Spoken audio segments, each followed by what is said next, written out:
Let's say it's 8 a.m. in Chicago, the markets in New York open in 30 minutes, we roll into work at our trading firm, read the financial headlines, check the futures, check what the Asian markets did overnight, and then open up the DesignByRobots Trading App, which has spent all night backtesting new trading strategies against market data up to and including what happened at yesterday's close. The system has applied an automated design technique to find a few hundred strategies that score well using our metrics of profit and risk, and it's now up to us to use our judgment to pick the ones we will actually put money behind when the market opens in 30 minutes. Here's the view for us humans. It shows us the scores for the strategies that were generated, and we'll pick out the ones we want to keep. A little background on what you're really seeing here. I had the system generate strategies for trading the ticker symbol GLD, which is an ETF that tracks the gold market. The backtesting window used was a period of 20 consecutive trading days in the summer of 2010. This analysis only allowed day trading, so there were no overnight positions, and the strategies were able to simulate trades of as much as $50,000 during the backtesting. You can see that there are 3 main panels. Each panel shows all the scores for all the strategies that were generated. First in the lower right is the Spreadsheet View. This is pretty straightforward. The scores of the strategies are a row in the table, and the colored bars behind those scores represent the relative quality of that score versus all the others. So you can see that the best score always has a full bar. And as we sort by different metrics, we can also get an idea of their distributions.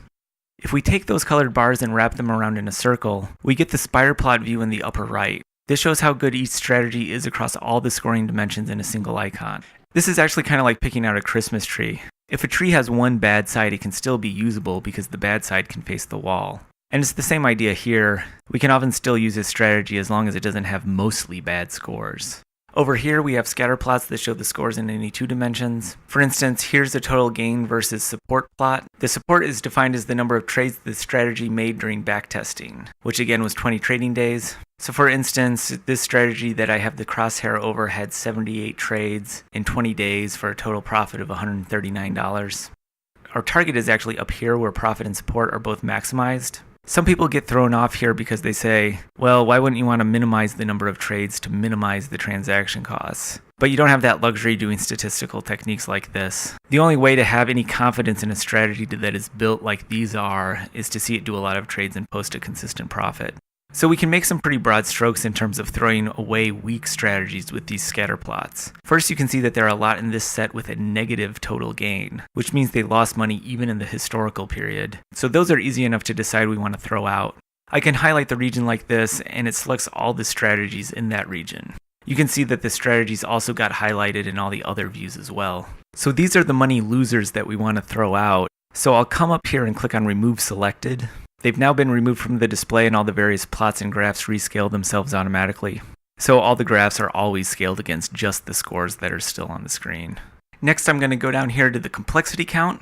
I'm not going to really explain this today, but this measures how complicated a strategy is. All else being equal, simpler strategies are considered better. Here we have a lot of strategies that scored 40, which is actually a pretty good score. So for the sake of time, I'm just going to throw out all these more complicated ones. We should have enough simple ones that we can ignore those for today. Now I'm going to come down here to total gain versus max drawdown. I want to point out a strategy down here with a total profit of 150 and a max drawdown of about the same amount. That means that if we'd used a historical window that ended on a different date, we would have lost that much money instead of making it, which is not a good risk profile at all. So I'm going to select everything in this corner so we can throw them out. Now down here I can check on what's left, and I see this one has a max drawdown very close to the total gain again, which is the situation we're trying to avoid. So I should have grabbed these too. I can do that now by holding down Shift while selecting the region. Holding Shift means you're adding any selected strategies to the already selected set.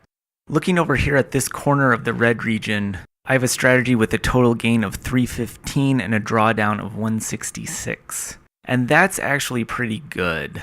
I think I'd like to keep that one after all, meaning I need to remove it from the set I'm about to throw out. So what I can do is hold Control instead of Shift as I select the region to draw a blue box over it, and that unselects everything inside. So now I'm back to everything selected as something I want to throw out. So again, I click Remove Selected. Now that's as much as I can do with the scatter plots. Let's move on to the spiders. What I want to do here is pick what I want to keep, whereas I was picking ones to throw away before. Now this is pretty subjective. They don't have to be perfect. I'm just looking for ones that are mostly good, and also don't look too much like the others that are already selected. The way these are shaped makes it easy to identify duplicates as much as it helps to see the trade-offs. This one is unique, but it doesn't really have very good scores. Anyway, let's keep these. And I'm going to go through these spider plots again, actually. Remember that the scales get recomputed every time we throw some out. So since we just threw a bunch out, comparing what's left should be easier with the new scales. Now I'm sorting by the different metrics just to shuffle the deck, so to speak. See if any obvious duplicates jump out at me. Okay, let's keep these. And that's as much as we can do with the spider plots. Now we have to drill into the actual scores in the spreadsheet to see if these are really any good. Everything up to this point was really about reducing the number of strategies we would have to give careful consideration to. We still have to dig into the details of these finalists before we start putting any real money at risk. Okay, the first thing I'm noticing is that this first one has a max gain of about $250, which means the single best trade made $250, and a total gain of about $700. And that's a red flag because that one good trade is such a big part of the total profit. So that's a little too much expecting lightning to strike again for my taste. So I'm going to get rid of that one. Now I see that these first two have an identical max gain and a similar max loss. So they're probably minor variations of one another. Therefore, there's no reason to keep them both. So let's just pick the better one. And this first one has a higher total gain and a higher win ratio. We can also come up to the spider plot and see that they look very similar, except that this number 98 looks a little bit better. So I'll select the other one and throw that out. And now these look pretty good. I don't see any reason to get rid of any of these. From here, you'd need to think about your expectations for any upcoming changes in volatility or major directional changes in the market. That may lead you to throw out some or all of these after all. For instance, if you're expecting increasing volatility relative to the historical period these scores were computed against, you may want to get rid of any strategies with very tight stops. And if you were to use these, from there you would still need to decide how much money to give each of them to trade. So that's it. The software brings you a bunch of back-tested strategies and you throw away anything you don't like. I've tried to show you some benefits of automated design here today, especially in the context of developing trading strategies. Those benefits being that you can quickly update strategies when fresh data comes in, you can delay strategy development to the last possible moment, the end user doesn't have to know how to create strategies really, just to be able to throw out bad ones, and finally, because there's always information to consider that isn't in the data used during backtesting, automated design brings back a diverse set of strategies that can cover many scenarios. And that's the automated design of trading strategies. Now, as long as you've made it this far, I might as well tell you the punchline to all of this. If you look at the big picture, our economy is becoming increasingly data-driven. But that doesn't mean we have to use more and more of our traditional data analysis techniques to guide our decisions. As a society, we have built such impressive tools for gathering and sharing information that we can't keep up. At the same time, we are trying to build such complicated systems that the way we split problems into human-sized chunks and then stitch the results back together can't keep up.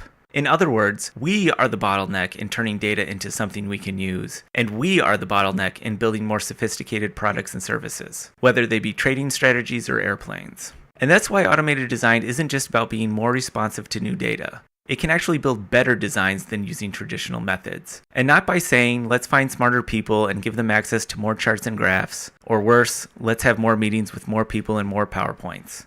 Automated design allows more and more experts with increasingly specialized knowledge and more detailed data sets to influence a single design. It therefore facilitates much greater division of labor in the design process. Automated design exists at that crucial moment in the design process, where you have an idea of what you want to accomplish, but before any decisions have been made about how to do it, where there are a mind-boggling number of possibilities of what could be done, and an insane amount of data to consider, and gathers all the options and all the ways to measure the trade-offs from all the experts, and transforms what has to happen in that moment into a number-crunching problem that can be solved by a machine. In the trading example, we can add all kinds of new data streams, and new ways to analyze the market, and market impact simulations, and new ways to measure risk, and then we can use automated design to piece all of that together into the final trading strategies we actually use. And when we do, we won't get bogged down as the number of people contributing their expertise increases. The fact that the designs can be regenerated as fresh data comes in is just a bonus. And that's the real benefit of automated design.